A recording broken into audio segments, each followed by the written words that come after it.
Which of the following frequencies will be suitable for beyond the horizon communication using sky waves? तो sky waves propagation हमें discuss करना है। इस mode of communication में काफ़ी large distances तक हम सिग्नल्स को ट्रांसमिट कर सकते हैं। तो ये जो टर्म है बियॉन्ड दी हॉराइजन, इसका मतलब है कि लाइन ऑफ साइट से भी दूर अगर हमें ट्रांसमिशन करना है तो स्काई वेव प्रोपगेशन का डिस्कशन सेक्शन 15.6.2 में काफ़ी डिटेल में दिया गया है। इस पर्टिकुलर मोड में सिग्नल्स की फ्रीक्वेंसी रेंज कुछ मेगाहर्ट्ज से 30-40 मेगाहर्ट्ज तक हो सकती है। अगर यहाँ पर इससे ज़्यादा फ्रीक्वेंसी के सिग्नल्स हैं तो वो आयनोस्फेयर रिफ्लेक्ट नहीं कर पाता है and they pass through the ionosphere. तो एक पर्टिकुलर रेंज ऑफ फ्रीक्वेंसीज़ के लिए ये मोड यूज़ किया जा सकता है। यहाँ पर डायग्राम में आप देख सकते हैं कि एक पर्टिकुलर फ्रीक्वेंसी के सिग्नल्स आयनोस्फेयर के द्वारा रिफ्लेक्ट किए जा रहे हैं and finally they are reaching the receiving antenna. जो भी रिसीवर है ग्राउंड पे दूर, वहाँ तक ये सिग्नल पहुँचेंगे। तो जो ऑप्शंस में फ्रीक्वेंसीज दे रखी हैं उसमें से 10 मेगाहर्ट्ज जो है वो फ्यू से लेकर 30 की रेंज में, यूजुअली 3 से लेकर 30 इसको डिस्कस किया जाता है। ये रेंज थोड़ी वेरिएबल होती है क्योंकि आयनोस्फेयर जो है वो टाइम के साथ और हाइट के साथ, थोड़ा लोकेशन के साथ वेरी करता है।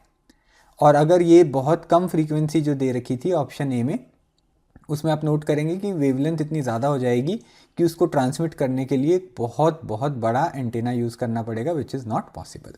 ऑप्शन सी और डी में जो फ्रीक्वेंसीज दे रखी हैं उनकी वैल्यू बहुत लार्ज है, उनको आयनोस्फेयर रिफ्लेक्ट नहीं कर पाएगा। तो यहाँ पर option B was the correct answer. Frequencies in the UHF range normally propagate by means of. तो VHF और UHF की जो फ्रीक्वेंसी रेंज है, वेरी हाई फ्रीक्वेंसी और अल्ट्रा हाई फ्रीक्वेंसीज, ये यूजुअली टीवी सिग्नल्स के ब्रॉडकास्ट में यूज़ किए जाते हैं। टेबल 15.2 में आप देख सकते हैं इनकी रेंज। और इनके प्रोपगेशन के लिए 40 मेगाहर्ट्ज से बड़ी फ्रीक्वेंसीज़ के प्रोपगेशन के लिए स्पेस वेव्स यूज़ किए जाते हैं, जिसमें लाइन ऑफ साइट कम्युनिकेशन का कॉन्सेप्ट हम यूज़ करते हैं। तो यहाँ पर option D was the correct answer. Digital signals do not provide a continuous set of values, represent values as discrete steps, can utilize binary system and can utilize decimal as well as binary systems। तो यहाँ पर digital signals का discussion करना है, उनकी properties को discuss करना है।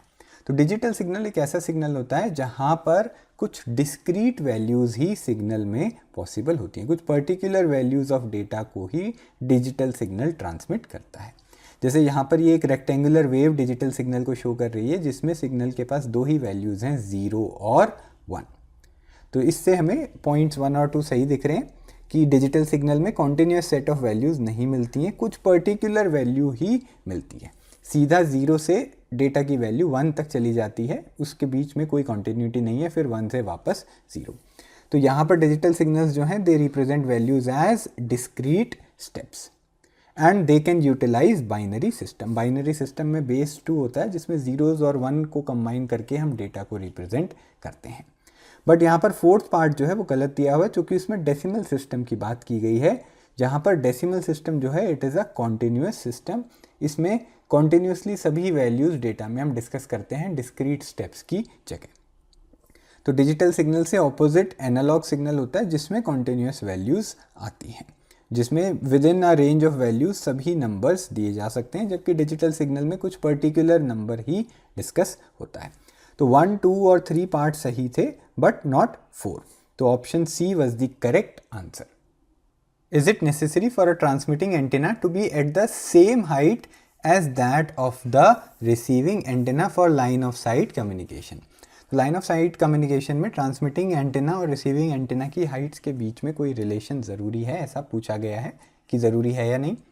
और आगे एक प्रॉब्लम हमें सॉल्व करनी है जिसमें ट्रांसमिटिंग एंटीना की लेंथ 81 मीटर्स दे रखी है, उसकी हाइट टोटल, और उससे हमें सर्विस एरिया कितना वो कवर कर सकता है उसको सॉल्व करना है।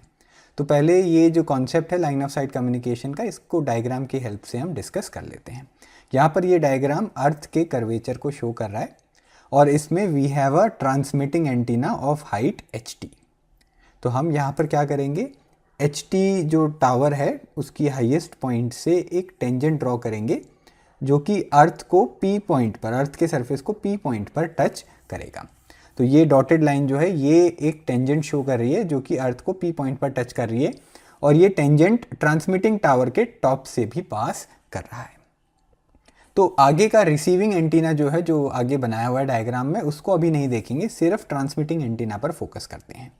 तो अगर P पॉइंट तक, ये जो एंटीना है इससे लेकर P पॉइंट तक ग्राउंड पे भी आप अगर कोई रिसीवर लगा दोगे तो वो सिग्नल उस रिसीवर तक पहुंच जाएगा।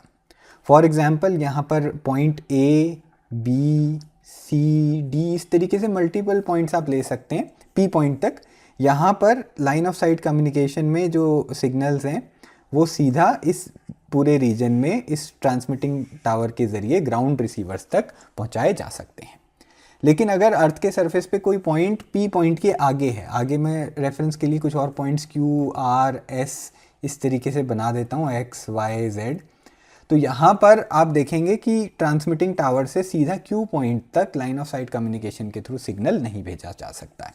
अगर आप इन्हें ज्वाइन करने की कोशिश करेंगे टावर के टॉप से जो सिग्नल है, तो वो R पॉइंट तक पहुँचने से पहले ही D पॉइंट पर ग्राउंड पर आकर टकरा जाएगा, उससे फर्दर आगे वो दूसरी तरफ ट्रांसमिट नहीं होगा।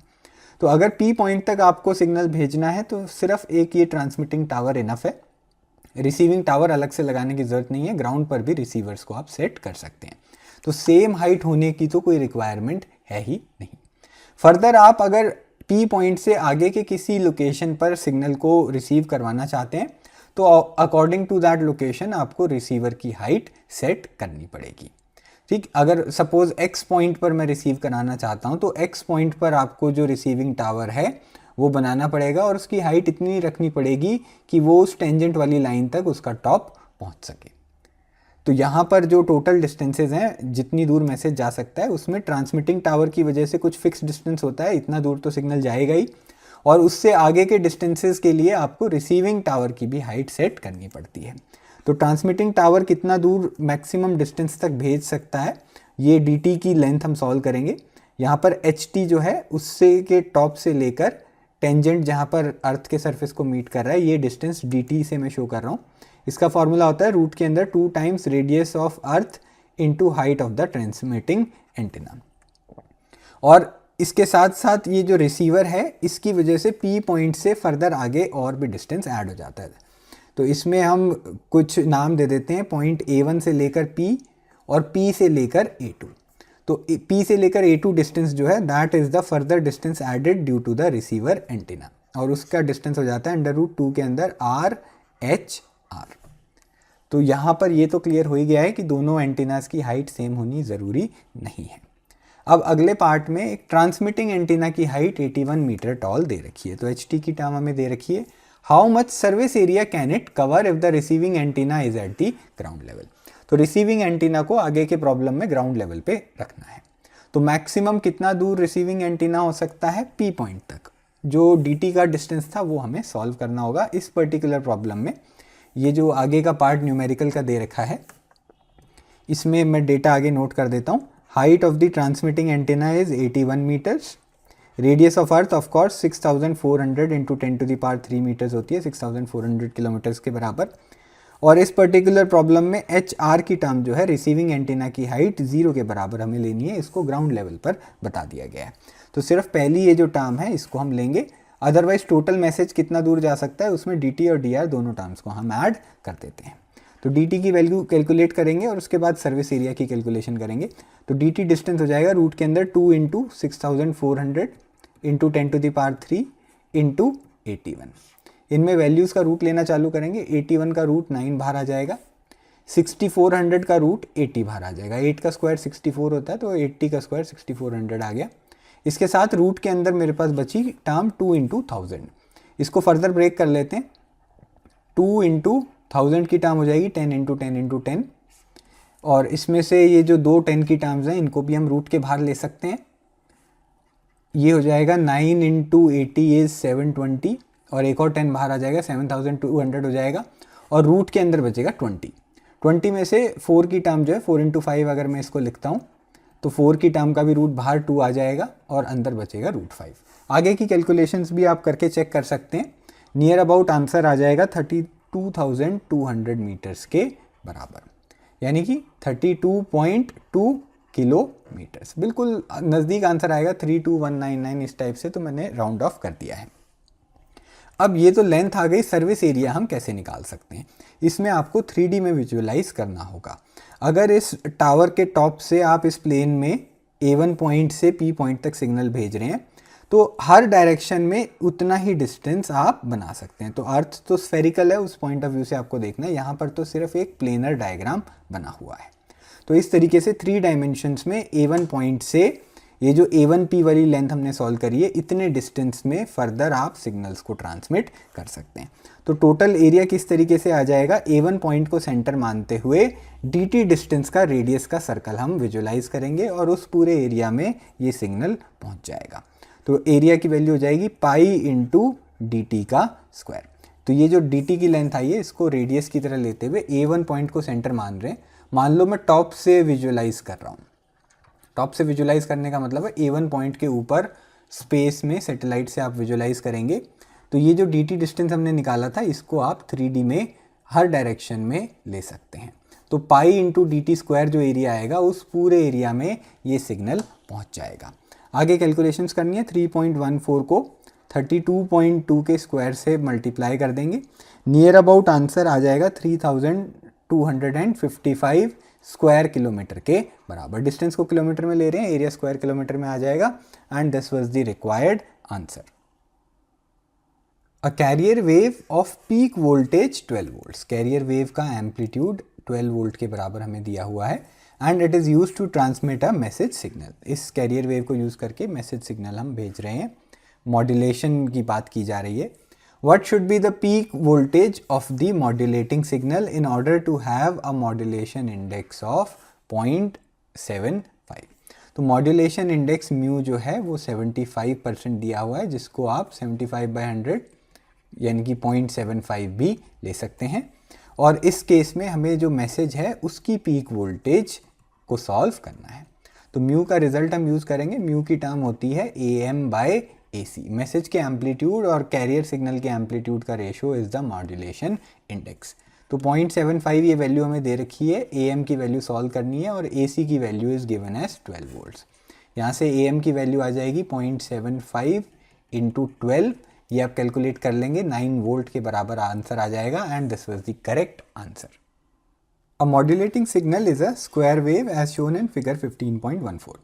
तो यहाँ पर क्वेश्चन में एक मैसेज का सिग्नल हमें दिया हुआ है स्क्वायर वेव की फॉर्म में, जिसमें ये जो वोल्टेज है इसकी वैल्यू 1 से लेकर -1 तक वेरी कर रही है। तो मैसेज का एम्पलीट्यूड AM की वैल्यू 1 वोल्ट के बराबर है। ये डेटा मैं नोट कर लेता हूँ। और इसके साथ साथ यहाँ पर आगे कैरियर वेव का जो फंक्शन है वो भी दिया हुआ है। Carrier wave is given by C = 2 sin 8πt volt. तो ये साइनसॉइडल फंक्शन हमें दिया हुआ है, जिसमें 2 की टर्म जो है उसको हम amplitude of the carrier wave से कंपेयर कर सकते हैं और t के साथ की जो टर्म हो जाएगी that will be the angular frequency ω/c। इससे ये जो फंक्शन है इसके बारे में और भी डेटा मिल सकता है। अगर हमें इस फंक्शन का टाइम पीरियड निकालना हो तो 2π/ω की टर्म हम ले लेंगे।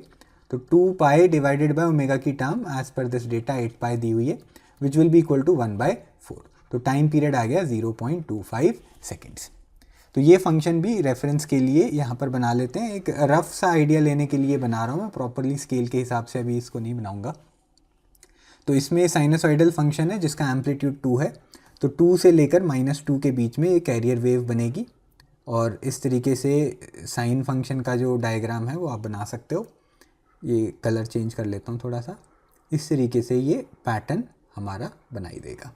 इसमें टाइम पीरियड की वैल्यू मैंने निकाल दी थी, तो टाइम पीरियड की वैल्यू 0.25 निकालिए। इसका मतलब ये जो एक सिंगल पैटर्न है इसमें ये टाइम की वैल्यू आ जाएगी हमारे पास 0.25 सेकेंड्स।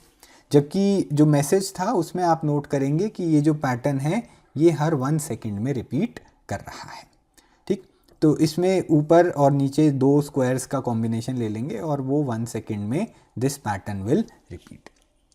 अब इन दोनों को कंबाइन करके जो मॉड्यूलेटेड मैसेज आएगा, एम्पलीट्यूड मॉड्यूलेशन हमें यहाँ पर करना है, वो किस तरीके से बन सकता है वो हम नोट करेंगे। तो सेकंड पार्ट में मॉड्यूलेशन इंडेक्स की वैल्यू फटाफट निकाल लेते हैं। पहले म्यू का रिजल्ट होता है mu is equal to AM, जो मैसेज है उसका amplitude divided by carrier wave का एम्पलीट्यूड। मैसेज का एम्पलीट्यूड 1 वोल्ट के बराबर है, जो इस फंक्शन में यहाँ पर इसकी मैक्सिमम वैल्यू आप देख सकते हैं। और कैरियर का एम्पलीट्यूड फंक्शन में आपको दिया हुआ है 2 के बराबर। तो 1/2 यानी कि 0.5 म्यू की वैल्यू आ गई है। इसके बाद जो मेन काम है वो हमें ड्रॉ करना है एम्पलीट्यूड मॉड्यूलेटेड वेव फॉर्म। ये एक ऐसी मैसेज जो है फाइनली वो एक ऐसी एम्पलीट्यूड मॉड्यूलेटेड वेव की फॉर्म में ट्रांसमिट किया जाएगा जिसमें मैसेज का डेटा कैरियर वेव की फॉर्म में दिया होता है। तो इसमें एम्पलीट्यूड मॉड्यूलेशन में क्या होगा, जो फाइनली मॉड्यूलेटेड सिग्नल होगा, अगर उस सिग्नल के सिर्फ एम्पलीट्यूड पे आपको फोकस करोगे तो मैसेज का पैटर्न दिखाई देगा। तो उसको बनाने के लिए हम क्या कर सकते हैं, सबसे पहले एक बार टाइम का एक्सिस बना लेते हैं। दोनों को साइमल्टेनियसली पैरेलली हमें प्लॉट करके दिखाना होगा और उसके बाद वोल्टेज का वेरिएशन जो है वो दूसरे एक्सिस पे बन जाएगा। इसमें आप कुछ टर्म्स पे फोकस करोगे। एक तो AC की टर्म पे फोकस करना है। AC की वैल्यू है 2 के बराबर। तो यहाँ पर इस नए ग्राफ में मैं +2 और -2 पे रेफरेंस के लिए निशान लगा लेता हूँ, ठीक। और उसके बाद AM की वैल्यू जो है वो है 1 के बराबर। तो AC की जो वैल्यूज़ मैंने प्लॉट की थी उसके नज़दीक AM को भी मैं इंट्रोड्यूस करा देता हूँ। तो AC की वैल्यू 2 है, उसमें एम्पलीट्यूड को ऐड भी कर देंगे एक बार और एक बार सब्ट्रैक्ट करेंगे। तो 2 + 1 की टर्म यानी कि 3 के ऊपर मैं निशान लगा रहा हूँ और 2 - 1 की टर्म आ जाएगी 1 के बराबर, वहाँ पर मैं एक निशान लगा देता हूँ। इसी तरीके से -2 में 1 ऐड करेंगे वो -1 हो जाएगा और -1 सब्ट्रैक्ट कर देंगे तो -3 के बराबर वैल्यूज़ आ जाती हैं। तो अब आप क्या करेंगे, जहाँ पर मैंने एम्पलीट्यूड ऑफ कैरियर वेव का निशान लगाया था +2, वहाँ पर एक रेफरेंस लाइन ड्रॉ कर लेते हैं। कुछ चीज़ें हैं जो अभी हम बनाते वक्त ध्यान रखेंगे और बाद में फाइनल डायग्राम बनने के बाद उन्हें हटा देंगे। तो इसको रेफरेंस लेते हुए आप मैसेज को बना दो। तो मैसेज में जो टाइम एक्सिस हमें दे रखा था, ये सोचिए आप, मैंने उसको शिफ्ट कर दिया है। वो टाइम एक्सिस जो है वो 2 पॉइंट्स ऊपर भी शिफ्ट कर दिया है, 2 पॉइंट नीचे भी शिफ्ट कर दिया है। तो अब ये जो क्वेश्चन का दिया हुआ पैटर्न है, ये मैं नए रेफरेंस लाइन को लेते हुए ग्राफ के ऊपर भी बना दूंगा और नीचे भी। तो ये +3 पे जो शुरू में पहले मैक्सिमम वैल्यू है, फिर सडनली मिनिमम वैल्यू है, फिर मैक्सिमम है एंड सो ऑन। इस तरीके से सेम पैटर्न में जो 1 और -1 के बीच में पैटर्न था उसको मैं 1 और 3 के बीच में बना दूंगा। तो इस तरीके से 1-2 रिपीटेशंस आप पूरे दिखा सकते हैं इसमें। अब इतना पार्ट सेम टू सेम हमें नीचे भी बनाना है। तो जो +3 पे वैल्यू थी उसकी मिरर इमेज -3 पे बनाएंगे और जहाँ पर वैल्यूज़ +1 हो गई थी वहाँ पर उनकी वैल्यूज़ को मैं -1 कर दूंगा। तो इस तरीके से ये मैंने एक एनवेलप बना दिया है पहले ही। इस एनवेलप का जो डेटा होगा फाइनल सिग्नल का, उसको एनालाइज करके हमें वैल्यू पता चल जाती है मैसेज की कि कौन सा मैसेज एनकोड किया गया है। अब कैरियर वेव जो है ये इस एनवेलप के अंदर के रीजन में बनाई जाएगी। इसमें टाइम के निशान भी मैं लगा देता हूँ। यहाँ पर मैसेज जो था उसका पैटर्न हर 1 सेकेंड में रिपीट हो रहा था। तो ये जो एक सिंगल पैटर्न है इस पर मैं निशान लगा देता हूँ 1 सेकेंड का, फिर दूसरा निशान 2 सेकेंड पे लग जाएगा। आधा पैटर्न जो है वो वहाँ पर 0.5 सेकेंड्स हम यूज़ कर लेंगे। तो इस तरीके से कुछ इंपॉर्टेंट निशान मैंने लगा दिए। 1 और 2 के बीच में 1.5 सेकेंड्स का मार्क भी मैं लगा देता हूँ। अब इस एनवेलप के बीच में हमें अपना साइन फंक्शन बनाना है और जो फाइनल मॉड्यूलेटेड सिग्नल होता है उसका एम्पलीट्यूड वेरी करेगा। तो ये जो एनवेलप बनाए हुए हैं आप देखेंगे शुरू में एनवेलप का बीच में गैप ज़्यादा है, बाद में कम है, बाद में ज़्यादा है, बाद में कम है एंड सो ऑन। इसी तरीके से जो साइन फंक्शन है उसका एम्पलीट्यूड हमें वेरी कराना होगा। उसको कैसे कराएंगे, उसमें आप नोट करेंगे कि हमारा जो कैरियर मैसेज था that had a time period of 0.25 seconds. तो अगर 0.25 सेकेंड्स में एक बार ये पैटर्न रिपीट हो रहा है तो 0.5 सेकेंड्स में, 0 से लेकर 0.5 सेकेंड्स में 2 बार ये पैटर्न हमें बनाना होगा। तो अब लास्ट का पार्ट पे हम पहुंच गए हैं, फॉलो करते हैं। 0 से लेकर 0.5 सेकेंड्स में 2 बार मैं साइन की वेव बनाऊंगा जिसका एम्पलीट्यूड +3 के बराबर लेना है। तो इस तरीके से एक पैटर्न हमारा बन गया और फिर एक और पैटर्न मैं बना दूंगा। थोड़ी डायग्राम अच्छा नहीं बन पा रहा मेरे से। अब 0.5 से 1 के बीच में एम्पलीट्यूड की वैल्यू चेंज हो जाएगी, लेकिन फिर से 0.5 से 1 के बीच में जो 0.5 सेकेंड्स का गैप है उसमें 2 बार ये साइन वेव का पैटर्न मैं रिपीट करा दूंगा। तो ये एक पैटर्न रिपीट हो गया और फिर ये एक और पैटर्न रिपीट हो गया। फिर इस तरीके से +3 एम्पलीट्यूड लेते हुए पैटर्न को रिपीट करा देंगे और उसके बाद फिर +1 की पॉइंट ऑफ व्यू से रिपीट करा देंगे। तो ये जो बीच में ग्राफ मैंने बनाया है बहुत रफ स्केच हुआ है, बट ये साइन के फंक्शन की तरह आपको बनाना है, जिसमें से आप नोट करेंगे कि 0 से 0.5 सेकेंड्स तक एम्पलीट्यूड 3 आएगा, फिर 0.5 से 1 तक एम्पलीट्यूड 1 ले लेंगे, फिर 1 से 1.5 तक एम्पलीट्यूड 3 ले लेंगे एंड सो ऑन। इस तरीके से एम्पलीट्यूड को हम मॉड्यूलेट करा रहे हैं। तो जो फाइनल सिग्नल जाएगा आप नोट करेंगे वो हाई फ्रीक्वेंसी सिग्नल है, जिसकी फ्रीक्वेंसी कैरियर फंक्शन की फ्रीक्वेंसी से मैच कर रही है, लेकिन टाइम के साथ उसका एम्पलीट्यूड चेंज हो रहा है। अगर ये एम्पलीट्यूड को, ये जो पीक्स हैं, इनको आप ज्वाइन कर दोगे तो उसमें से आपको मैसेज, जो ओरिजिनल मैसेज था वो एनकोड हुआ दिखाई दे जाएगा। तो ऊपर जो मैंने ग्रीन एनवेलप बनाया था शुरू में, बाद में आप उसको हटा के ये अंदर का पार्ट दोबारा ड्रॉ कर सकते हैं। तो फाइनल आंसर जो प्रिंटेड फॉर्म में है वो मैं आपको दिखा देता हूँ, और अब आप इसको दोबारा समझ सकते हैं कि ये किस तरीके से आया होगा। इसमें हमने क्या किया, 2 को रेफरेंस लेते हुए +3 और +1 तक, और -2 को रेफरेंस लेते हुए -1 से लेकर -3 तक ये एम्पलीट्यूड्स को वेरी कराना है। और अगर आपके पास ये फाइनल मैसेज हो तो इसको आप इंटरप्रेट भी, बैक इंटरप्रिटेशन भी कर सकते हैं। अगर आप पीक्स को ज्वाइन कर देंगे तो यहाँ पर आप देखेंगे एकदम पीक की वैल्यू सडनली ड्रॉप हो जाती है एट 0.5 सेकेंड्स। तो इस तरीके से ये जो पैटर्न है, ये एनवलप्स के ऊपर सिर्फ फोकस आप कर लेंगे और आपको ओरिजिनल मैसेज इस पर्टिकुलर फंक्शन में कोड हुआ दिखाई दे जाएगा। तो ये दोनों पार्ट्स का डिस्कशन हो गया। This was the correct answer. For an amplitude modulated wave the maximum amplitude is found to be 10 volts while the minimum amplitude is found to be 2 volts। तो मैक्सिमम एम्पलीट्यूड की value 10 volt के बराबर problem में हमें दे रखी है। Maximum amplitude modulated wave का जो होता है उसका रिजल्ट होता है amplitude of the carrier wave plus amplitude of the message. और मिनिमम वैल्यू कैसे निकाली जाती है, amplitude carrier wave minus amplitude of message की टर्म होती है, that is the minimum amplitude of the amplitude modulated wave. जो एम्पलीट्यूड मॉड्यूलेटेड सिग्नल फाइनली हम ट्रांसमिट करते हैं उसका एम्पलीट्यूड टाइम के साथ वेरी करता है। तो खुद एम्पलीट्यूड की जो वेरिएशन है उसमें मैक्सिमम वैल्यू और मिनिमम वैल्यू हमें दी गई है। तो मिनिमम वैल्यू की जो डेटा है वो 2 वोल्ट के बराबर दिया हुआ है। तो फॉर्मूला को डेटा से अगर हम रिलेट कर दें तो AC और AM की वैल्यूज़ को हम निकाल सकते हैं। अगर मैं दोनों इक्वेशंस को ऐड कर दूं तो AC की टर्म ऐड हो जाएगी, 2AC हो जाएगा, AM की टर्म्स ऐड करेंगे +AM -AM तो कैंसिल आउट हो जाएंगी। दूसरी तरफ 10 + 2 की टर्म 12 के बराबर आ जाती है। इससे AC की वैल्यू आ जाती है 12/2 which is equal to 6 volts. फिर इसमें AM की वैल्यू आ जाएगी 10 - AC, पहली इक्वेशन में मैंने सब्सटीट्यूशन कर दिया है, तो ये रिजल्ट आ जाएगा 10 - 6 which is equal to 4 volts. Further modulation index की वैल्यू, म्यू की वैल्यू हमें सॉल्व करनी है। म्यू का रिजल्ट होता है amplitude of the message divided by amplitude of the carrier wave. Message का एम्पलीट्यूड 4 और कैरियर वेव का एम्पलीट्यूड 6 वोल्ट्स हम निकाल चुके हैं। ये रेशो आ जाएगा 2/3 के बराबर विच is the value of mu. अब आगे क्वेश्चन में एक और डेटा हमें एनालाइज करना है, what would be the value of mu if the minimum amplitude is 0 volt. तो एक और बार हमें प्रॉब्लम सॉल्व करना है जिसमें M1 की वैल्यू एज इट इज़ हमें रखनी है 10 वोल्ट्स। तो यहाँ पे पार्टीशन बना के दूसरा जो प्रॉब्लम है उसको सॉल्व कर लेंगे। ये हो जाएगा अगेन AC + AM के बराबर। डैश लगा देता हूँ चूँकि अब डेटा बदल दिया गया है, तो M1 डैश की वैल्यू वही रखनी है और M2 डैश की वैल्यू हमें दी गई है 0 के बराबर। मिनिमम एम्पलीट्यूड है 0 वोल्ट, मैक्सिमम एम्पलीट्यूड में कोई चेंज नहीं किया, मिनिमम की वैल्यू 2 से 0 कर दी गई है। तो उस केस में जो नए कैरियर का एम्पलीट्यूड और मैसेज का एम्पलीट्यूड आएगा वो हम सॉल्व कर लेंगे। फिर से यहाँ पर माइनस का साइन आता है बीच में, दोनों इक्वेशंस को ऐड कर देते हैं। 2AC डैश की वैल्यू आ जाएगी 10 which implies AC dash is equal to 10/2 which is 5 volts. और इसी डेटा को अगर हम सब्सटीट्यूट कर देंगे तो AM डैश की वैल्यू आ जाएगी 10 - AC dash, this will be equal to 10 - 5 which is equal to again 5 volts.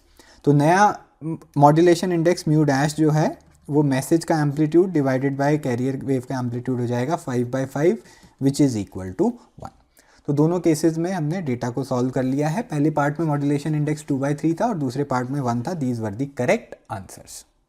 Due to economic reasons only the upper side band of an AM wave is transmitted, but at the receiving station there is a facility for generating the carrier.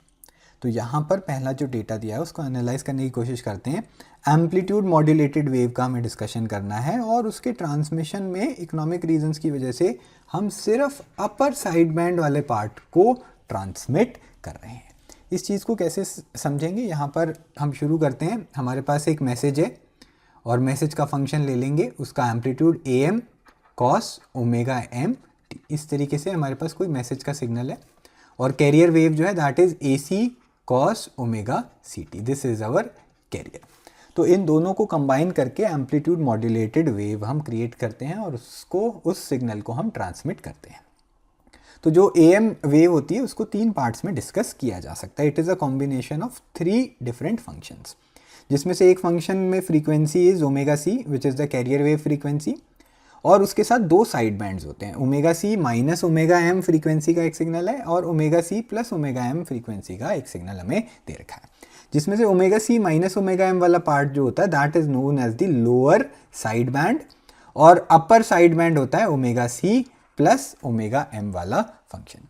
तो यहाँ पर जब हमें एक term दी हुई थी कि सिर्फ अपर साइड बैंड को ट्रांसमिट किया गया है, इसका मतलब है ये वाला फंक्शन जो है पूरा कंप्लीट मैसेज ट्रांसमिट करने के बजाय उसका एक पार्ट हमने ट्रांसमिट कर दिया है। तो इस पर्टिकुलर प्रॉब्लम में जो ट्रांसमिटेड मैसेज था उसमें हमें सिर्फ अपर साइड बैंड वाली टर्म लेनी थी।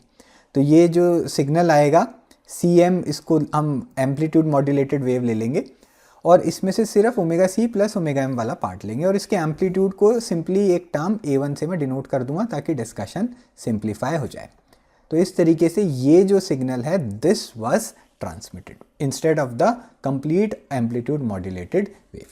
म्यू AC/2 की टर्म को सिंपली एक A1 कांस्टेंट से उसके एम्पलीट्यूड को मैंने सब्स्टिट्यूट कर दिया है। और ये जो कैरियर है ओरिजिनल फंक्शन ये रिसीविंग स्टेशन पर अवेलेबल है। रिसीविंग स्टेशन कैरियर को दोबारा अपने आप जनरेट कर सकता है। तो कैरियर वेव हमारे पास है और ये एम्पलीट्यूड मैसेज भी हमारे पास दे रखा है, amplitude modulated message. Show that if a device is available which can multiply 2 signals, अगर आपके पास एक ऐसी डिवाइस हो जो दो सिग्नल्स को मल्टीप्लाई कर सके, then is it possible to recover the modulating signal at the receiver station. तो रिसीवर स्टेशन पर आपको ओरिजिनल मैसेज को आप रिसीव कर सकते हो या नहीं। तो ये जो नीचे फंक्शन मैंने बनाया है this was received eight the receiving station. समझ लेते हैं, पूरे मैसेज में से एक पार्ट रिसीविंग स्टेशन पे पहुंचा है और ये जो कैरियर का फंक्शन है दिस कैन बी जनरेटेड, तो ये सिग्नल भी अवेलेबल है एट द रिसीविंग स्टेशन। तो इन दोनों सिग्नल्स को मिलाकर क्या हम ओरिजिनल मैसेज को डिकोड कर सकते हैं, ये हमें पूछा गया है। और हमें एक हिंट भी दी हुई है कि हमारे पास एक ऐसी डिवाइस अवेलेबल है जो 2 सिग्नल्स को मल्टीप्लाई कर सकती है। तो हमारे पास जो दोनों सिग्नल्स अवेलेबल हैं उनको हम मल्टीप्लाई कर देंगे यूजिंग दैट डिवाइस। तो ये जो मॉड्यूलेटेड सिग्नल रिसीव हुआ है multiplied by the carrier signal, इनको मल्टीप्लाई कर देते हैं।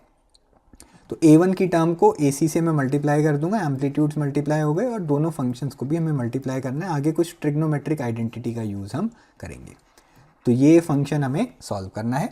इसमें आप देख सकते हैं 2 कॉस के फंक्शंस आपस में मल्टीप्लाई हो रहे हैं। तो जो आइडेंटिटी मैं यूज़ करूँगा that is cos A multiplied by cos B।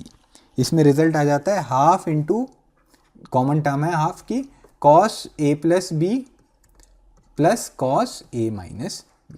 तो 2 फंक्शंस यहाँ पर हमारे पास आ जाएंगे दोनों के प्रोडक्ट से। इसको फर्दर सिंप्लीफाई करेंगे, हाफ का फैक्टर जो है एम्पलीट्यूड की टर्म्स के साथ लग जाएगा। क्योंकि मैंने सिर्फ कॉस के फंक्शंस का रिजल्ट आपको बताया, साथ में A1 और AC की टर्म अभी भी कांस्टेंट है, इसमें डिनोमिनेटर में 2 का फैक्टर भी आ गया और ब्रैकेट में ये जो दोनों फंक्शंस हैं इनको हम इनके अंदर की टर्म्स को ऐड कर देंगे। तो कॉस के बाद सबसे पहले omega c plus omega m plus omega c t, t की टर्म तो कॉमन है, ओमेगा सी की टर्म ओमेगा सी से ऐड हो जाएगी 2 ओमेगा सी, ओमेगा एम की टर्म एज इट इज़ है, साथ में यहाँ पर टाइम का फैक्टर आ गया। ये पहली टर्म आ गई हमारे पास कॉस A प्लस बी वाली। दूसरी टर्म में कॉस A माइनस बी को कैसे सॉल्व करेंगे वो भी देख लेते हैं। तो इसमें टी की टर्म तो सभी टर्म्स में कॉमन है, omega c plus omega m में से ओमेगा सी को सब्ट्रैक्ट कर देंगे जब, तो सिर्फ ओमेगा एम की टर्म बचेगी। तो इस तरीके से ये हमारा रिजल्ट आ गया है। अब इतना पार्ट हमारे पास आ गया है, उसके बाद हमें क्या करना है, हमें कॉस ओमेगा एम टी की टर्म अलग से दिखाई दे रही है और मैसेज में भी कॉस ओमेगा एम टी की ही टर्म हमें चाहिए थी। एम्पलीट्यूड में थोड़ा सा फ़र्क है लेकिन मॉड्यूलेशन इंडेक्स की टर्म की हेल्प से एम्पलीट्यूड की नॉलेज हम ले सकते हैं। तो यहाँ पर ये जो दूसरा सिग्नल है इसको हमें एलिमिनेट करना है। जब हमने दोनों CM और C को, दोनों सिग्नल्स को मल्टीप्लाई कर दिया था अपनी डिवाइस से, तो उससे जो हमें रिजल्ट मिला था उसमें से omega c plus omega m वाली ये जो टर्म है इसको मैं एलिमिनेट करना चाहता हूँ, तो I can use a low pass filter.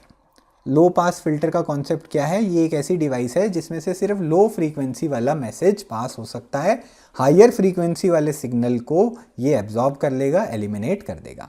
आप नोट करेंगे कि ओमेगा एम जो होती है मैसेज की फ्रीक्वेंसी वो ओमेगा सी से बहुत छोटी होती है।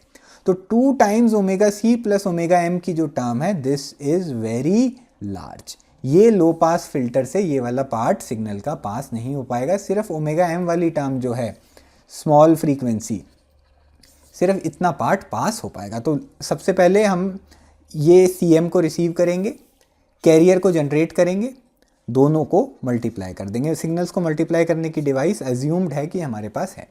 मल्टीप्लाइड सिग्नल जो होगा उसको हम लो पास फिल्टर से पास करेंगे और लो पास फिल्टर से पास होने के बाद हमारे पास सिर्फ A1 AC/2 एम्पलीट्यूड आ जाएगा, cos ओमेगा एम टी का फंक्शन बचेगा which is similar to the message.